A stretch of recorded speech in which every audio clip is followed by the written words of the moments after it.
2, 1, go. Southwest Florida, thanks for joining us here on this exclusive interview on Lee Pitts Live.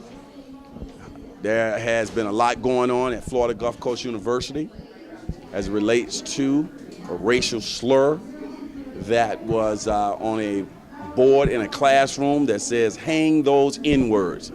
Normally I would use the N-word because it's so stupid to say N-word. We know what it is. But I'll refrain from that as we talk to the president of Florida Gulf Coast University's Student Body Association on Lee Pitts Live on Fox 4. He's known around campus as T. So let's get his full name, the president of Student Government, Florida Gulf Coast University. Thieldens Elneus. Now you see why I just will call him T. Hey, T. You wake up one day and life is normal. And then, bam, next thing you know, Florida Gulf Coast University is in the spotlight, and in this particular case, for something that's not so pleasant. Tell us, when did you, as the president of Florida Gulf Coast University, knew that there was some tension around the discovery 10 days later of a racial slur that was written on one of the marker boards in the class that says, kill the N-words? Well, Lee, I found out the night everybody else found out.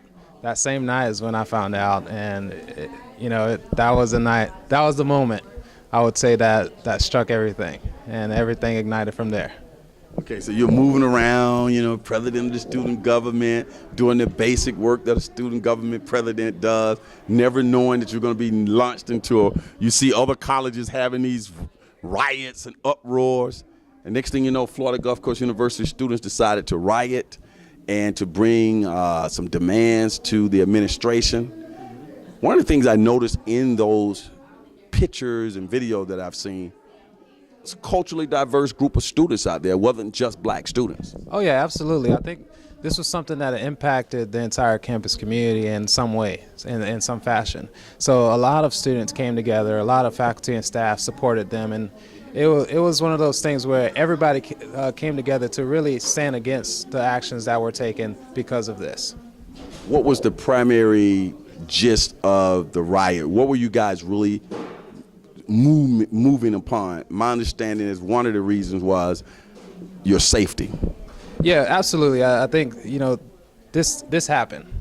The students realized that this happened, but the only reason we found out it happened was because the media released it. It became a Twitter phenomenon, and that's how a lot of students found out. And students were upset that that's how they found out, because this is something that's directly impacting them, and they felt that if this was something the university knew 2 weeks ago, that it should have been made at the forefront that this is going on. This is what's being done about it. So the students felt like there was nothing being done about it, that the university was not, holding up their end of the bargain to make sure that, one, they're safe, and two, that they're providing and doing the most necessary things to benefit the entire student body. Let's go back a minute and go forward for the benefit of people who may be just hearing about this story.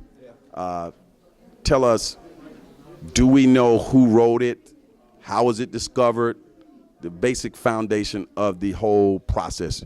Go. So it was discovered by a professor on campus, and that professor reported it to the university police, and then from there the processes that went through to the university president and the rest of the administration, to the people that needed to know. So that's how it happened. Nobody knows who did it right now. I think it's still under investigation from what we're told, and nobody really knows who did it. Was it a community member? Was it a student? Was it a staff member or a faculty member? Nobody really knows exactly who did it. If it was handled in the correct way by your understanding or your beliefs and the students' beliefs, the students who are part of the protest, if it was handled the correct way, how should it have been handled? Once it was found out that this happened and the university administration knew, and the people that needed to know found out, that once that happened, the students wanted to be notified. They wanted to hear we as a university administration understand that this happened, and then this is what we're doing about it. This is what we're doing to ensure that, one, you're safe, and these are the steps and measures that we have taken in place to make sure that nothing happens to you as a student. Now, with your president of Florida Gulf Coast University being an African-American, Dr. Wilson Bradshaw, what type of is there some extra sensitivity around that and how you as a student body deal with this, with your president being an African American and he has been a very inclusive person throughout his tenure here? I would say that, the students felt, regardless of who he was or how it was handled was not up to the students' expectations. The students wanted to know about this. They wanted to be aware that something like this happened on their campus, and that's the real reason. The level of upsetness that they have. That's the real reason why a lot of the things transpired the way they did. Because if the students would have known ahead of time, they may have been a few Twitter things going around. They may have been a few hashtags, but it wouldn't have reached the climate that it reached, because if they would have known, they would have known how to deal with it properly. How many students were a part of the protest, and what did the protest consist of?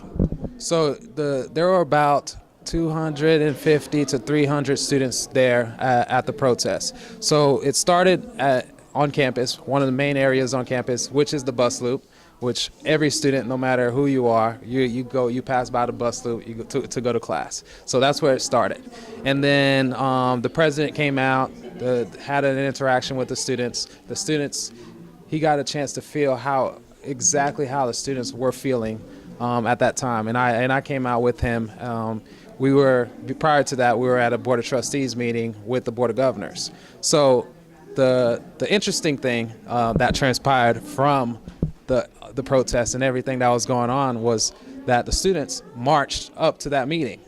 They marched up to that meeting and stood outside and sat outside and did a sort of a sit-in, while two students were inside that attended the entirety of the meeting, spoke and gave the demands to the Board of Trustees and made sure that they knew that this is something that the students on their campuses are experiencing, and they're not happy with the decisions that were made. Now, this is squeaky clean Florida Gulf Coast University, nestled in the heart of Fort Myers, Dunk City, go Eagles, nothing goes wrong here, and then poof. What do you think that does for the image of the university in terms of specifically minority students being interested in becoming students here, and students who are already here maintaining their matriculation at Florida Gulf Coast University? I think this gives the university a chance to address the issues that are on campus, and it gives the university a chance to really shed some light on the things that students have been feeling or are currently feeling because of this situation. And so with this situation, the university now has a chance to really live up to that expectation, the thing that we pride ourselves on, which is being one of the most diverse universities in the state of Florida in terms of our values and the things that we aim to do. So this is the chance that university has to really exemplify that and to be true to that. What are your thoughts about leadership here at Florida Gulf Coast University other than this incident? How has the students felt about matriculating here, particularly minority black students? Has there been something kind of brewing beneath the surface for a while now, or was this just a one-off thing?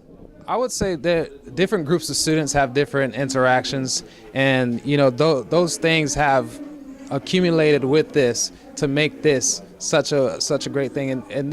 With my position as student body president, I was able to use this situation to create those conversations and allow students to have that conversation with their university administration. I hosted a forum with the university administration, where we had the dean of students, where we had the vice president of student affairs, we had the diversity and civility of folks, the people that's responsible for the different things that go on throughout the campus. The president was there speaking to the students and giving the students a forum to really discuss the things that they've been dealing with, the things that they've been feeling on campus. So